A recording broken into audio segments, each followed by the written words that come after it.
Well, good evening, everyone. Mr. Jakubisin here. Welcome to this evening's Bringing Back the Warriors webinar. I'm happy that you could join us today. And as a reminder, there will be, this webinar is being recorded. So if you are interested in talking about it with someone who was not able to join today, you'll be able to give them the link. The recording will be posted on our website after it loads and everything. So let's begin with a prayer as we do all things. In the name of the Father, and of the Son, and of the Holy Spirit. Amen. Heavenly God, we adore you and we glorify you. We thank you for the many blessings you've poured upon us as individuals, as families, as a community, as a nation, as a state, and as a world. We are your people, and we're grateful for the gifts you give us. Give us the grace to serve you in everything that we do, and to give you glory by doing all things well. We ask this through Christ our Lord. Amen. In the Father, and the Son, and the Holy Spirit. Amen. Our goal here tonight is to take about an hour, give or take. I have a good bit of information to present, and then we'll have some time for questions and answers at the end. The question answer setting should be available to you depending on what kind of device you're using. It might be a little bit different of an interface on computers. I believe it's at the bottom of the screen. You have the question answer box. On phones, it might be different. It might be at the top. But Mrs. Schmakel is on the call as well, and when we get to the question and answer portion, she'll be reading out your questions for me. It was funny, another school in the area published a community-wide note about civility. I thought, thank goodness that we have the Joan of Arc community the way it is, that everyone is working together and cooperating and working toward a common goal. So I'm not too worried about that, but it is good. It's a good reminder to all of us that as we work together toward these things, we remember that we're on the same team. We're all part of the people of God, the church together here, and we're working together to make this the best possible school year can be. The one other or another logistical note, this is the first time that we've hosted a Zoom webinar. I've hosted literally hundreds of Zoom calls using the Zoom room function. This is the first actual webinar that I've hosted, that we've hosted through St. Joan of Arc. So it's a little different. I think we worked out enough of the kinks that we shouldn't have in trouble today. But just as a little caveat there.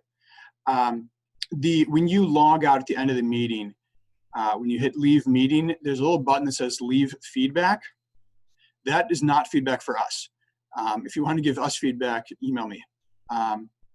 That goes to Zoom and is more about the functionality of the webinar platform, the Zoom webinar platform. So we won't see those responses. So when you log out, don't put comments you have for us in there. All right, so let's begin. Again, welcome. Most of you know me unless you're new to the school as Mr. Jakubisin, the principal. And I want to start this evening with great gratitude. Gratitude to all of our parents. The fourth quarter of this past year required heroic sacrifices and struggles for the parents especially, and I'm so grateful. My wife in particular did a lot of the home teaching for our family, and so I know from that point of view how much those of you who are not educators were doing for your kids this fourth quarter, and we're so grateful for that. Thank you also for filling out the survey that provided just an incredible wealth of information for the task force and myself to make sure that we were moving in a direction that the community wanted. And especially thanks, speaking of the task force, especially thanks to the task force. Literally hundreds of hours were put in by task force committee members and especially by the chairs the staff chairs and the parent chairs. Just an incredible job. When I presented the task force's kind of conclusionary documents to Father Adam, he was just so pleased and so grateful for the work that they put in to help me be able to present him a great plan. So thank you to all of those of you who participated on committees and especially on the core team itself. There we go. Our agenda today, a couple items to consider. One, grounding everything in our mission as always, and how that guides our perspective. We do need to keep in mind health department protocols from the county. Then the number one method to keep SJ safe. Some day-to-day considerations, given that we have committed and remain committed to in-person education. Backup plans for distance learning should that become a necessity forced upon us. Some remarks and then Q&A. I think the most important thing about our faith that guides us in looking at this is just that we believe that we are body and soul. We're not just bodies, we have souls that, that are in the image of God, and we also we're not just souls, we have bodies. And unlike some religions through the ages, we don't believe that we're souls trapped inside bodies that need to be set free or something. Like this is not something I'm inside, this is me. And so the person matters and in-person matters. We're an incarnational people, and we have a God who, though pure spirit, by his own nature, became a human being and walked around the earth in person. And so just for a Catholic school, for a Christian school, in-person education is good. Just it is a great good and bordering on necessity. It's a top priority. There's reasons that we have to sometimes suspend that, like we had this fourth quarter last year. But that's a sadness, because being in person together is a joy for us and is an opportunity to express that we are the body of Christ. So although there are considerations that make sometimes distance things necessary, we want to prioritize that in person. And so as we've said a number of times now, Father Hertzfeld has said, I've said, we are committed. 5 days a week in-person education will be offered to anyone who wants it. Will be available to anyone who wants it. Starting August 20th, less than a month away. It's getting close. It's getting exciting. A couple of items. The Catholic faith puts a huge emphasis on the common good. That we're working toward the common good of all. And when we're working toward the common good of all, that sometimes means sacrifices. What's good for the many is not always good for the one. And while we want to respect individual rights and freedoms, we also have to be willing ourselves to make sacrifices to achieve that common good. And that'll come up again. The sacraments are huge to our Catholic faith, and so we always have to be thinking intentionally about how we're celebrating the sacraments, especially as a community. And then there's a trust in God's providence. And I think, I don't mean that in a sort of, it's all in God's hands. Like, God gave us intelligence. He made us wise beings to make intelligent choices and to learn, to study, and to see what the best way to honor God is. And so this plan, the fruit of so many people's work and study and research and collaboration,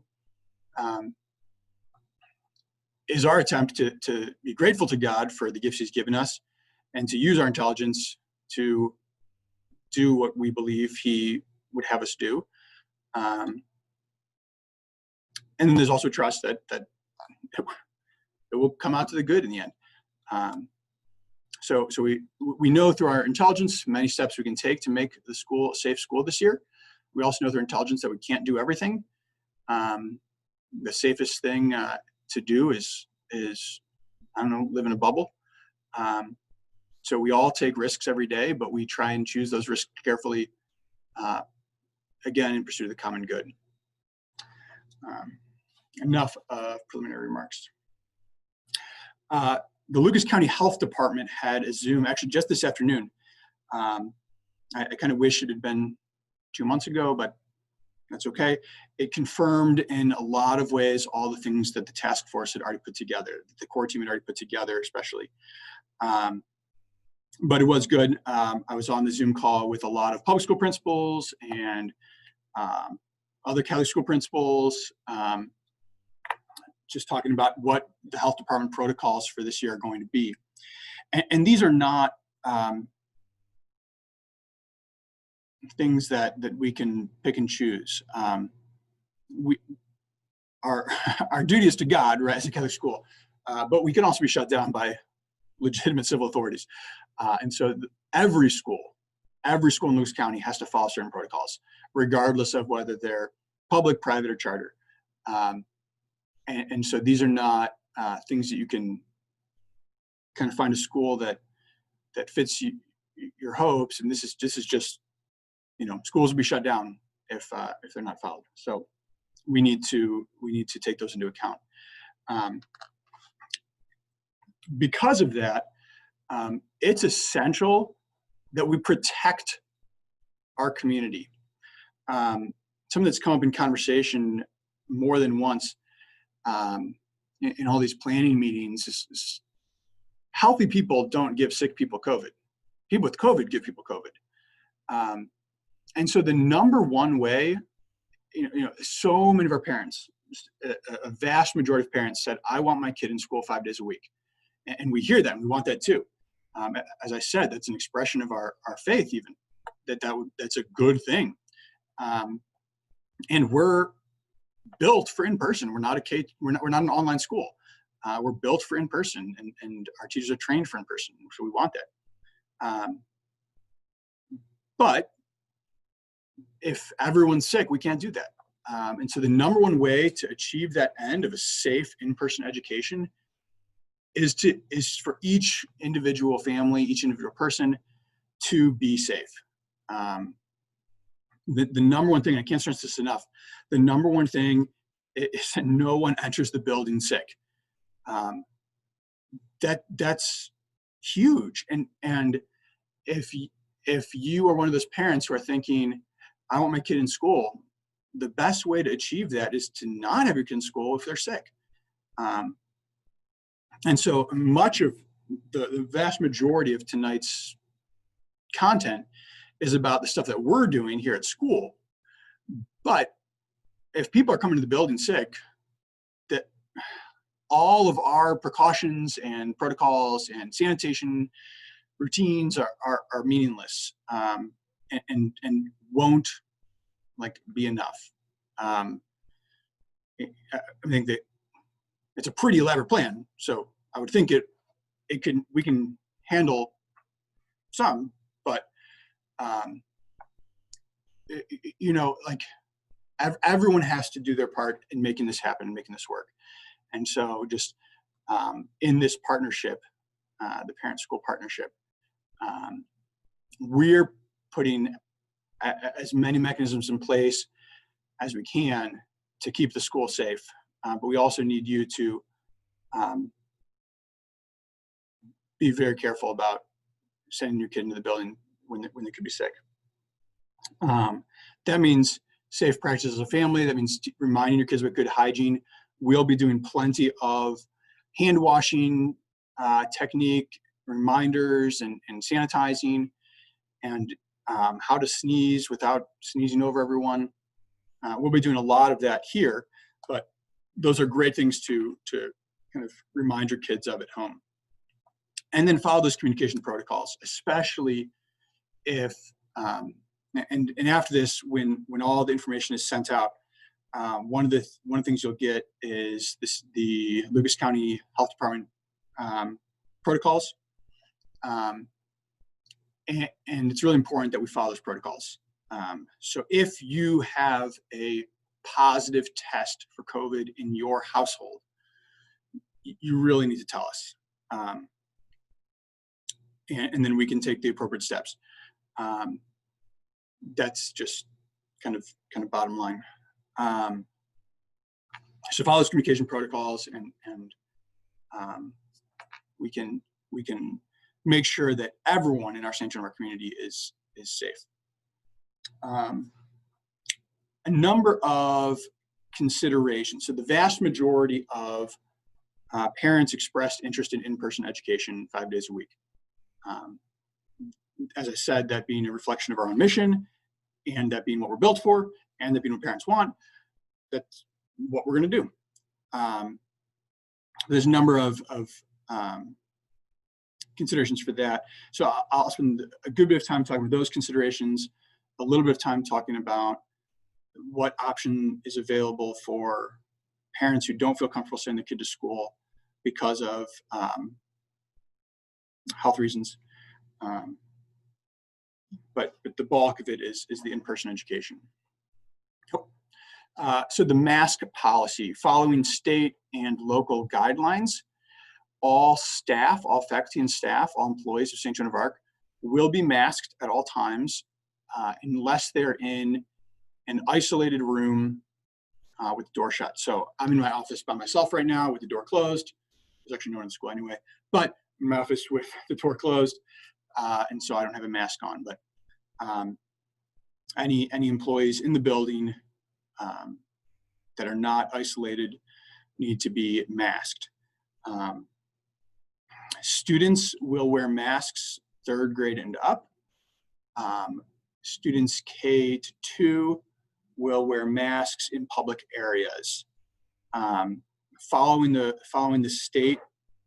state's own recommendations, there are limited exemption possibilities, and that information will be included in the kind of the full publication. Social distancing is huge, and social distancing matters not only from an epidemiologist or virologist perspective, but social distancing also plays into how we follow the county health department guidelines. Because they're doing contact tracing, it's really important that we follow those social distancing protocols so that there's as few, close contacts as possible. If students are 6 feet apart, there's a very low chance of one who potentially has COVID given to someone else. If they're less than 6 feet apart, the chances are dramatically increasing, especially when they're more than or closer than 3 feet together. So the 6 foot social distancing is huge, and so that will be present in all of our classrooms. Desks will always be 6 feet apart. As we're walking in the hallway, students will be 6 feet apart. Recess is a little bit harder to kind of enforce that, but I think it'd be beneficial if you talk to your children about having a consciousness for that, of maintaining social distancing, and we can see kind of how that goes. But social distancing is quite significant in preventing the spread of the disease. There's actually a large, there's 6 key actions or six key protection measures that can be implemented, kind of best science recommendations: social distancing, mask wearing, hand hygiene, clean and sanitizing protocols, getting outdoors as much as possible, and cohorting students. And so we've tapped into those to the greatest degree possible, in such a way that it doesn't prevent our other aims. So just we want to be conscious of social distancing as wherever possible.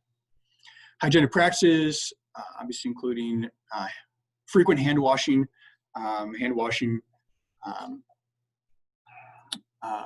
whenever circumstance calls for it, including before and after lunch, or after sneezing, etc.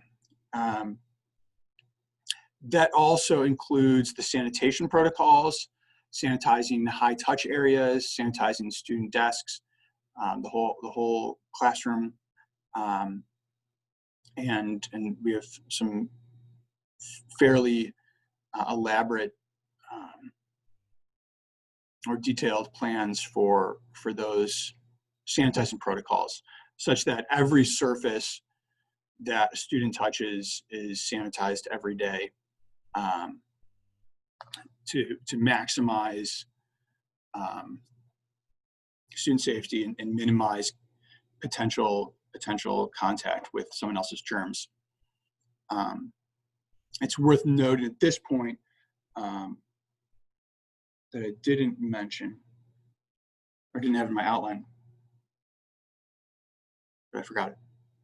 Not important.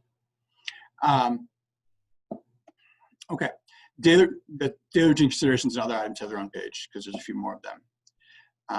Oh, that's what it was. Teachers will be moving, not students. So in the grades where students normally switch classes, they will remain in their rooms and teachers will come to them. This prevents a lot of contact of students in halls between different cohorts of students. It prevents students coming into contact with surfaces that other students have recently touched that could have been contaminated. The sanitizing protocols necessary to share a space with a different cohort of students are really not feasible. Because of that, there will be frequent brain breaks, stretch breaks. Talking about going outdoors is on the next slide. But we'll be making sure that students are not just sitting for substantial amounts of time, but they will be in the same room to minimize risk. Extended day will be offered both in the morning and in the afternoon to anyone who needs it. We will continue to offer this service because we know that many of you rely on it. The protocols will be slightly different because students will not be cohorted or cannot be feasibly cohorted to the same degree in extended day as they would be during the 7:30 to 3:30 hours, or 7:30 to 2:45 hours. So we will continue to offer extended day. There will be a waiver of responsibility offered just for parents to acknowledge that they know that we can't have quite the same level of intense measures in place during the time, but we want to continue offering that service to those that need it. That information will be sent to the families, or well, sent to all families, but make sure if you plan to use extended day, you peruse that carefully and take the necessary steps. Health screening during morning drop-off. So one of the things that needs to happen is you need to ensure that people entering the building are healthy. The most important thing there is temperatures over 100 degrees Fahrenheit. So we'll have staff with the forehead, no contact thermometers, taking student temperatures during drop-off. A common question is, what if a student has a fever? What about the rest of the kids in the car? They will not be forbidden to enter. That's not something that the CDC or the American Academy of Pediatrics or the state or the health department, county health department has indicated as necessary or as an effective measure.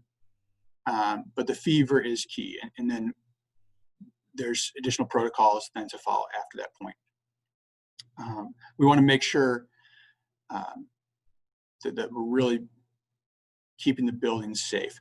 Teachers will all take temperature and log that and a health screening questionnaire when they enter the building as well. So we'll be making sure that anyone who enters the building at any point is not sick. One thing that's come up in my conversation with parents is lunch and recess type things. As much as getting out of the classroom for lunch is a nice change of pace, it's not really effective or possible to do that safely moving to the lunchroom. And we're actually adding more lunch periods of the day to make sure that they can be effectively supervised. So we will still offer hot lunch twice a week. Excuse me. We'll still offer hot lunch twice a week. Subway and Chick-fil-A. Pizza, by its nature, because it's not individually wrapped, is a little hard to do safely without potentially contaminating. So to start the year, at least, we'll just do the Subway and Chick-fil-A. And that will be delivered to individual student classrooms per the family's orders. So lunch will be in the classroom. Recess, all students, K to 8, will have 2 recesses a day. This is a change. So younger students have had their lunch recess and morning recess. Traditionally, we are adding a morning recess for the middle school and junior high students, just to respect the need to get outside and move around, and that's good adolescent education. They need that. So we've integrated that into the schedule as well. So 2 outdoor recesses a day, weather permitting. Lunch in the classroom with some hot lunch options still being offered. The pickup dismissal procedures are shifting, both for drop off and pickup. We can't really have walk-ups to the building because that creates a barrier to social distancing. And so in car line, both for drop off and pickup, everyone will come through the car line. For drop off with the temperature taking, pickup, it'll be a little different. It's a little challenging to explain the traffic patterns verbally. So a chart or diagram will be sent out showing this is how you progress through the parking lot and how we're going to do it. Drop off poses less logistical challenges. The dismissal procedures, pickup procedures pose more logistical challenges. So even though we're pretty confident of the plan we have for that, we will revisit as necessary. It's hard to anticipate just how efficiently we'll be able to make that go until we do it. And so there could be a little bit of frustration the first week or so. But I have no doubt that we'll have a good, effective, safe dismissal procedure that keeps the students socially distanced and not crossing cohorts as they exit the building. Thankfully, it won't be like the construction we had last fall, which is just horrific. And so nothing will be that bad. Some other items. Guests, we've always tried to limit guests into the building for student safety. That is more important than ever. So there's really no one will be allowed into the building without grave reason, other than employees and students. When students need to be picked up early for some reason, for a doctor's appointment or whatnot, there will be a checkout procedure at the window there that doesn't involve you coming into the building, so that we can keep everyone safe and limit the transmission of germs into the building as much as possible. We're also making it, and we haven't gotten to kind of the educational side of things yet, but because of this situation, the statewide, nationwide, local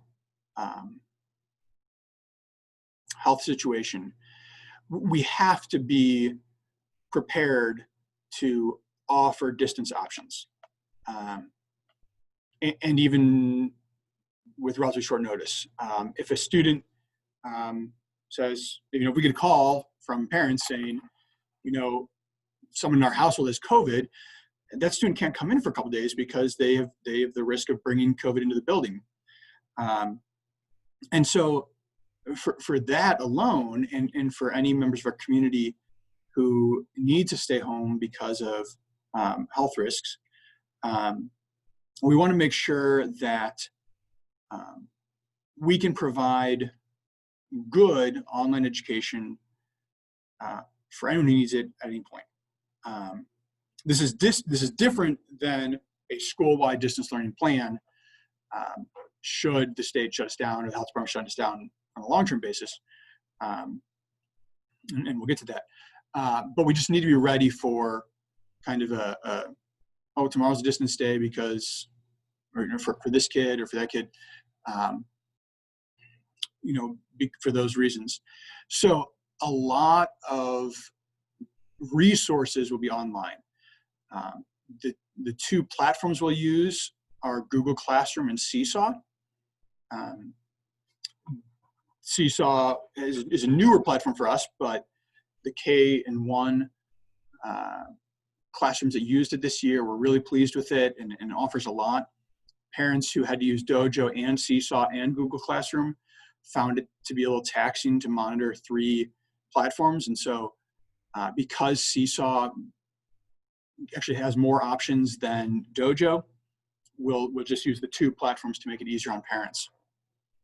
But we will use those significantly. It doesn't take away from paper and pen type options within the building. It just means that a lot of stuff will be communicated online so that a student can, if we find out, oh, you can't come in tomorrow, they can kind of proceed with education without skipping a beat.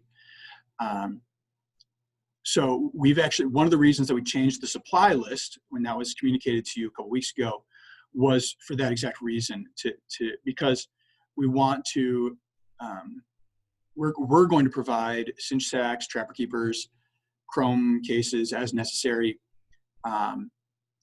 so that a very limited amount of things are going back and forth between the school every day, and just the essentials that need to be carried back and forth, so that our students are ready at the drop of a hat, and our teachers are ready to drop the hat to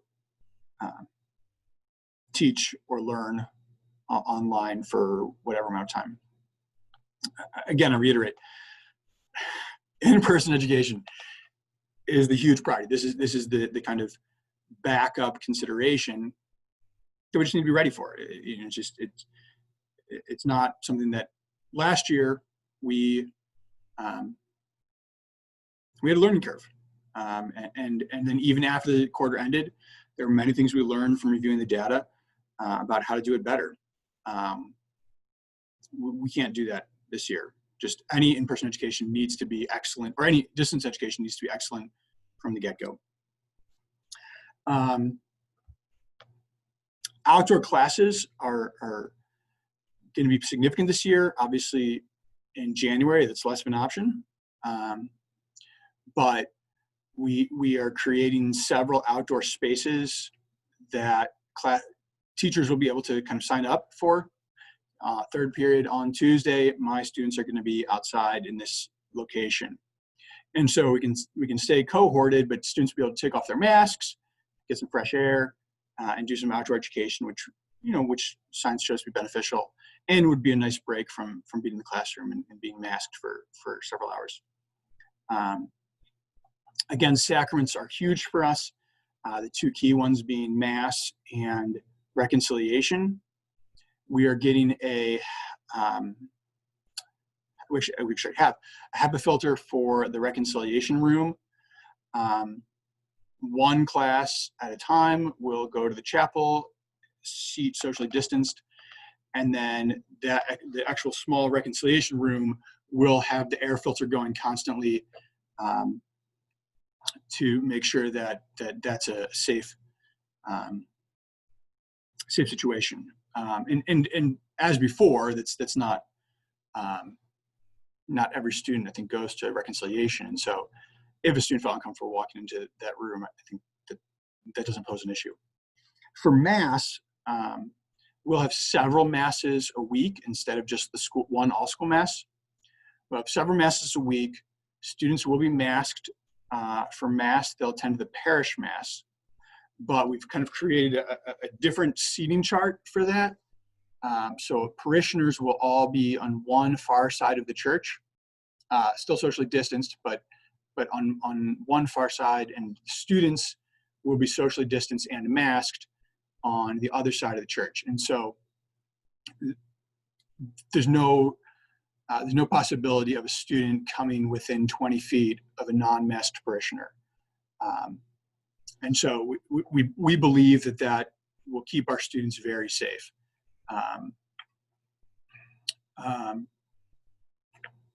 For parents, because those masses will be, scheduled. So, say 4th and 5th grade has their mass on Wednesday. If a parent is really kind of concerned about their student being in the same church as an unmasked parishioner, because St. Joan of Arc does not require parishioners to mask, then they could bring their student after mass. But we think that the safety precautions put in place there, the significant distancing, will make that a pretty safe situation. There was a noteworthy group of parents, so a statistically noteworthy group of parents, that said, we don't really feel safe sending our children into school. We want to be members of the Joan of Arc community. We belong here. We love this school, but in-person education is tough based on our child's unique medical needs or our family's unique medical needs, kind of those considerations. So without asking questions or prying, there will be a stay-home option for anyone who opts for that. That will be synchronously aligned to classroom instruction. So there will be an expectation that the student would be, tuned in to what's going on in the room via live stream, if that option is selected, and there would not be a tuition differential, but that would not necessarily be something you would choose for a year at a time. If the first quarter you want to see how it goes, and then you say, okay, second quarter we're ready to come into the building, that's fine. Say second quarter we still want to do it at home, that's fine. We have small enough class sizes and large enough classrooms that we can socially distance all of our enrolled students in the building. And so if a couple choose to stay home and then later choose to come into the building, we can quite smoothly accommodate that. We do have a pretty substantial distance learning backup plan that the education committee in particular and task force put a lot of time into, responding to the feedback from both parents and teachers on how fourth quarter last year went. And so that will look very different from, I should say very different. We had a range of experiences in the fourth quarter this past year. And so don't expect more of the same. There's going to be a much higher emphasis on synchronous opportunities with asynchronous video instruction provided. So a teacher can make a video, explain a new concept, but it's not one or the other. It's synchronous meeting times and then also asynchronous resources provided. And since we're putting a lot of energy into our online platforms throughout the year, we can just kind of continue working smoothly along. So the distance learning plan, the backup plan, in the event that needs to be put into play on a wider scale, is a pretty good plan. I was pleased to see what the education committee came up with. A couple additional reminders. I communicated a week or two ago that we've moved the bridge project baseline testing. That was originally communicated to you as happening the first week of August. We found in talking to a lot of families that would be difficult based on work schedules, vacation schedules,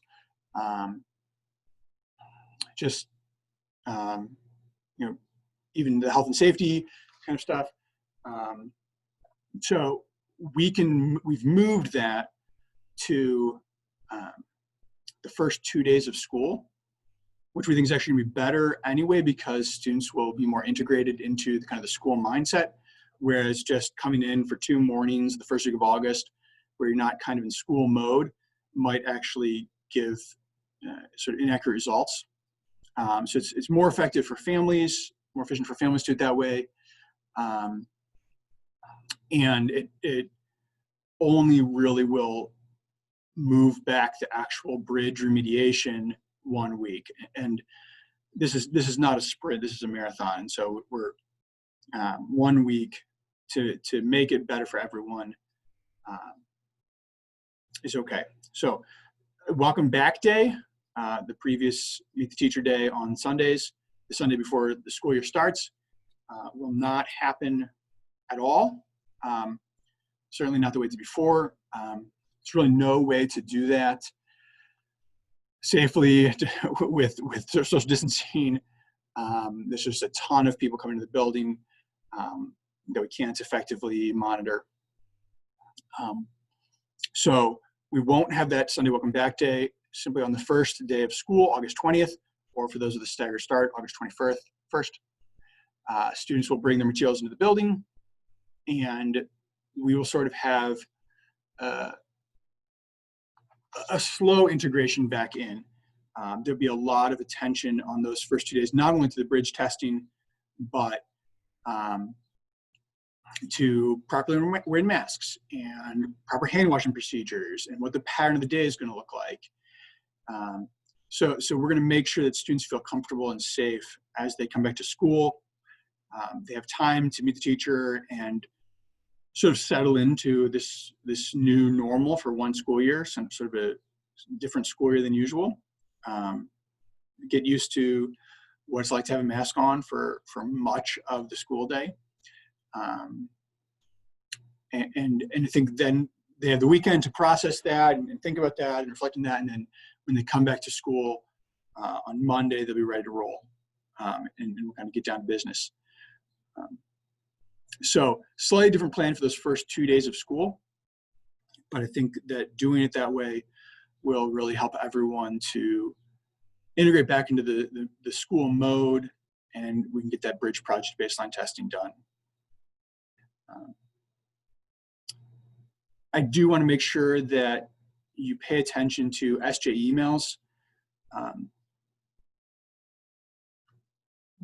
The subject line often will indicate whether or not it's relevant to you, but sometimes you have to scan the bold headings to see, do I utilize extended day? Do I need to know about extended day, or do I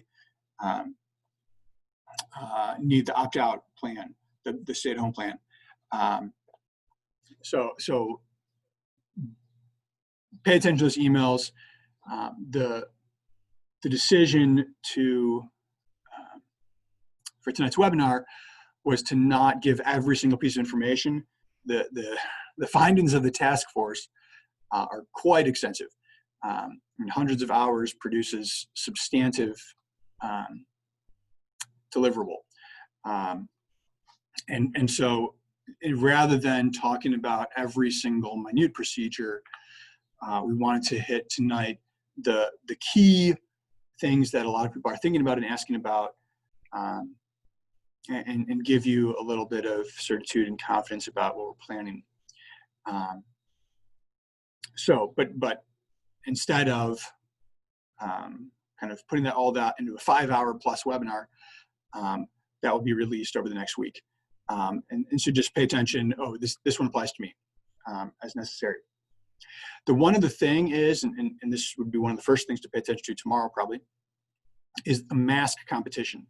Because so many students will need masks, we would like to have a Joan of Arc mask design competition that students will create designs for, and then those won't be mandated. You won't have to wear a St. Joan of Arc mask, but it's an option. And because students will need to bring 2 clean masks into school every day in case they incredibly sneeze in one of them or whatnot, having a Joan of Arc option is good. And it's an opportunity for students to compete for something, and whoever gets selected to be proud of having created something that they can wear in the community. So we will give the information out for that design competition, and then we'll make those masks available, a couple styles, a couple sizes, just as a resource to you, in case you choose to wear our masks. Beyond that, we're not putting a lot of restrictions on the type of mask worn. Obviously, it should be school appropriate. So super distracting or inappropriate design would not be acceptable, but I don't foresee too many concerns with that. Okay, it's 7:47, so let's move to the question and answer session, and then we'll close around 8. Becky, what do you got for me? I had a couple of mask questions, but I think you covered the dress code one. They were asking if there are certain colors or patterns. I think you just covered that one. The next one is if the students will need to wear masks at recess. No, masks are not required outdoors. Okay. Will there be staggered times for drop-off and pickup? We are not planning on assigning drop-off or pickup times at this time. Drop-off times tend to be fairly spread out as it is. Temperature and basic health screening is a pretty quick, efficient process. There's 35 minutes to drop off kids in, and so we think we can do that pretty safely. I guess 40 minutes to drop off kids during. So we think we can do that pretty well without mandating, letters A through K drop off at this point or at this time. If the plan for pickup, dismissal procedures requires some revision, we may look at that, but we want to do so in such a way that it's still effective for our families. Will specials still be provided? Specials will still be provided. Some shifts, right? Because some specials create more, are more respiratory than others, have the potential of exhaling more germs. But the specials that we currently offer will still be offered.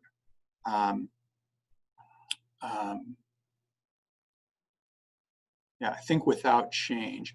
5th grade band may look a little different. It'll still be offered though.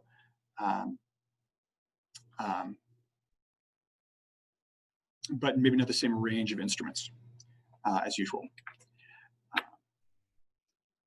Is there a new supply list that will be shared with the families? Yes, so Mrs. Schmakel will send out the adjusted supply list, updated with these protocols within a couple days.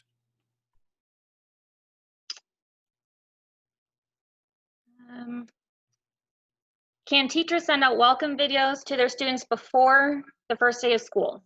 Absolutely. Sorry, I mentioned that. Yeah, so teachers will make a welcome video of themselves with sort of basic get-to-know information, some basic classroom protocols. We want, one of the functions of Meet the Teacher was meeting the teacher. And so we want students to feel comfortable about the classroom they're walking into and who they're walking in to see, and excited about being with that teacher this year. So yeah, so all teachers will send out a welcome video before that the Sunday that normally would have been Welcome Back Day. Has there been any word from Springfield or Anthony Wayne on busing?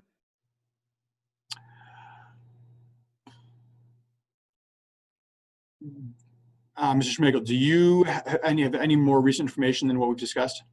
No, they were still looking at their plans the last I talked to them, but I have not gotten any more updated information. Okay. Yeah, so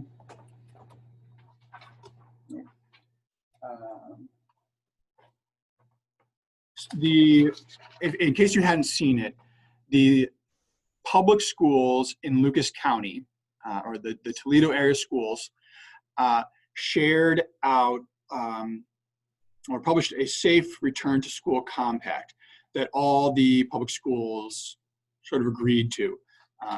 It's available online, looks kind of like this. And so their baseline protocol is that they're reducing the number of students per bus.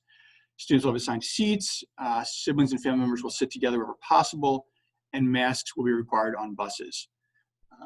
So we have no reason to think that busing will be less available for our students than before. In fact, that's a right that you have as parents. Part of being an Ohio citizen is the right to busing, no matter where you choose to send your child. Sometimes there's school districts have certain rights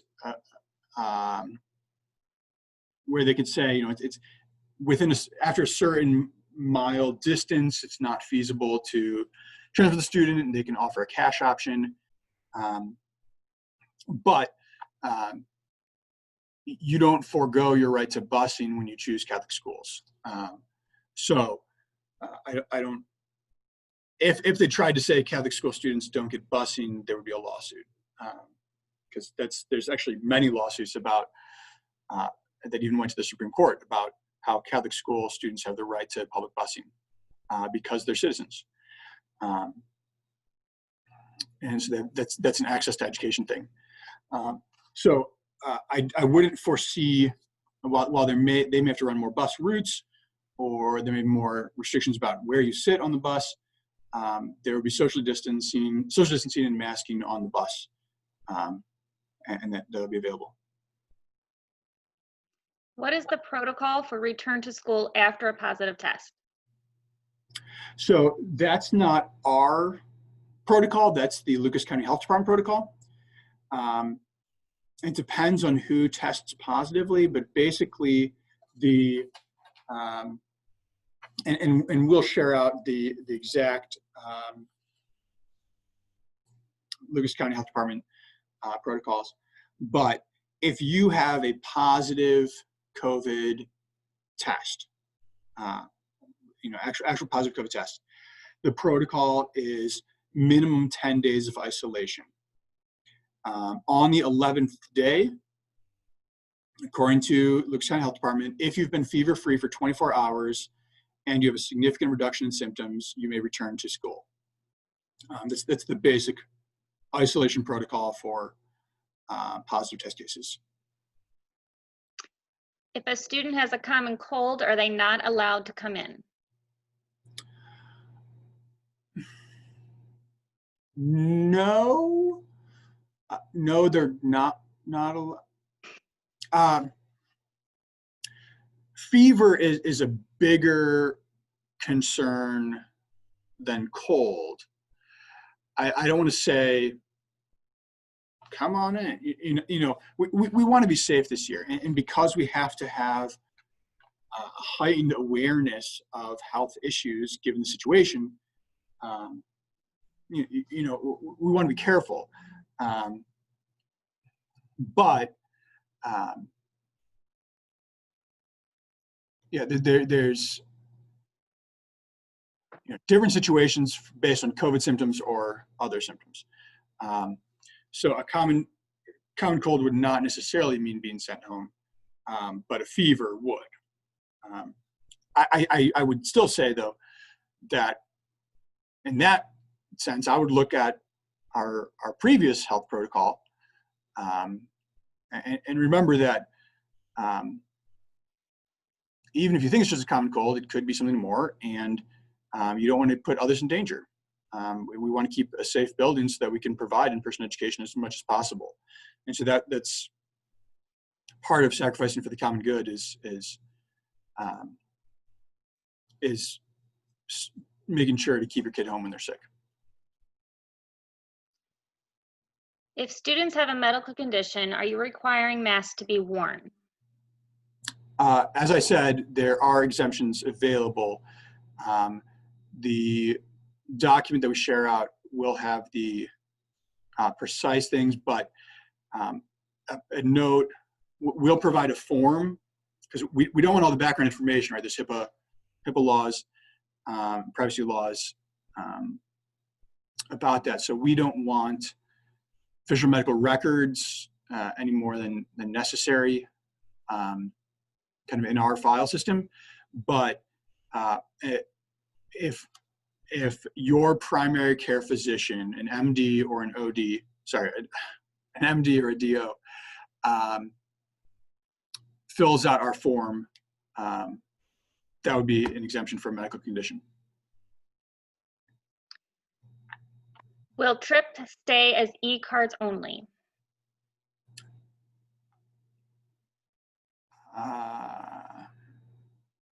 To prevent people from coming to the building to pick up the TRIP cards? I don't know. I hadn't really thought about TRIP much. That's a PSO thing, it's not directly under my authority, but I can certainly talk to the TRIP coordinator for PSO, and we can send out information about if and how the TRIP program will be revised.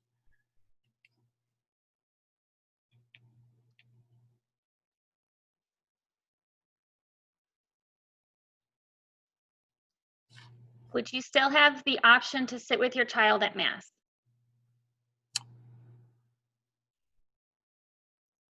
That is actually something we didn't talk about.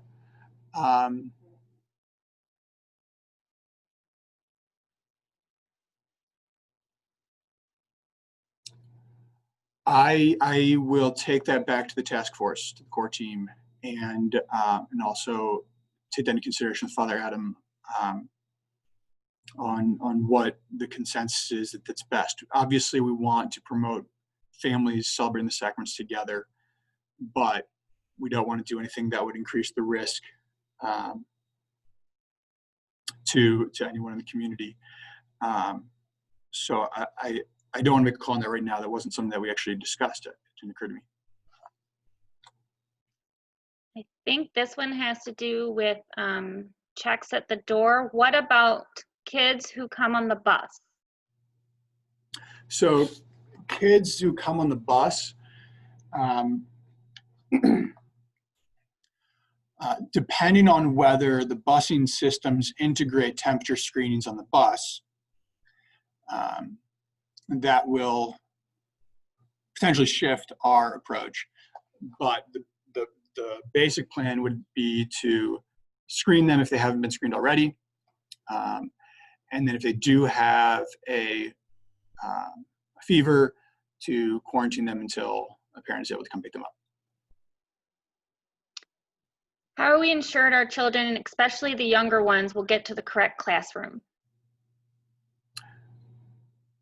Oh, in terms of when they're being dropped off in the morning, yes, there will be staff in the halls. Preschool will be different even than kindergarten, but for the young kids especially, there will be staff in the halls to make sure that upon entering the building, they can get where they're going. And I would say, knowing our kindergartens pretty well, once you form the habit, they're pretty good. My daughter was in 3-year-old preschool this year, and she knew exactly where her classroom was. Her sister walked her, but she knew where it was. She did, so we'll be monitoring that and making sure those kids aren't getting lost. But our kids are pretty good at that kind of thing. I believe you already touched on this, but just a reiteration, will the parishioners be required to wear masks while attending morning mass with students? Right, so the parish mask policy, short of a kind of change in policy from legitimate ecclesiastical or civil authority, the parish mask policy will not change. And so our response as a school then is to ensure maximum distancing from unmasked parishioners, so that one of our students who will be wearing a mask in mass would be as far as possible from any unmasked parishioner, and no closer than 20 feet at the closest.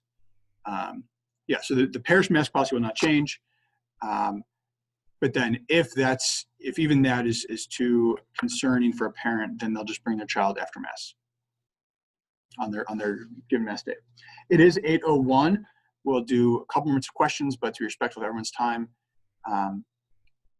we will end at 8:05, and certainly Mr. Schmakel and myself welcome your further questions over the next few days. How will extended day drop-off and pickup be handled? So the same protocols will be in place in terms of screening. Due to location shift, it'll adjust a little bit, but the same protocols will be in place for making sure that students are screened before they enter and registered accordingly, and then able to be picked up efficiently at closing time. Will fall sports be offered?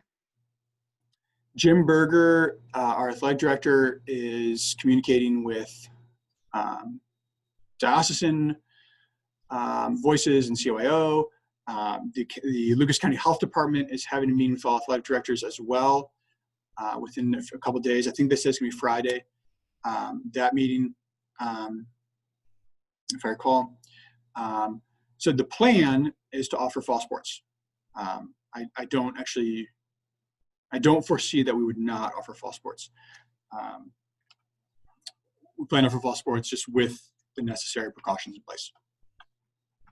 Since there won't be a Meet the Teacher, can parents see a picture or video of how the classrooms are set up for social distancing? Yeah, the Meet the Teacher video, the video is produced by the individual classroom teachers, will include footage of each classroom so that people can see, yeah, this is a social distance room, this is what it looks like. Yeah. What about restroom breaks? If students have to go, how many can be in the hallway or restroom at a time? So some schools, due to narrow hallways, are forced to kind of create traffic protocols because you can't have two people pass in the hallway without social distancing. Our hallways, our major wing A hallway and major wing B hallway, are wide enough that we can have that. So there will be, with some adjustment, there will be the same bathroom availability as previously. So if a student's like, I need to go to the bathroom, that's one thing. And then if a class goes down for a class bathroom break, those will also still happen. We're very cognizant of the fact that young children need to use the restroom. If a teacher tests positive, will students need to be tested as well? Students will not necessarily need to be tested. As far as I know, you can't make someone test for COVID, but I think you can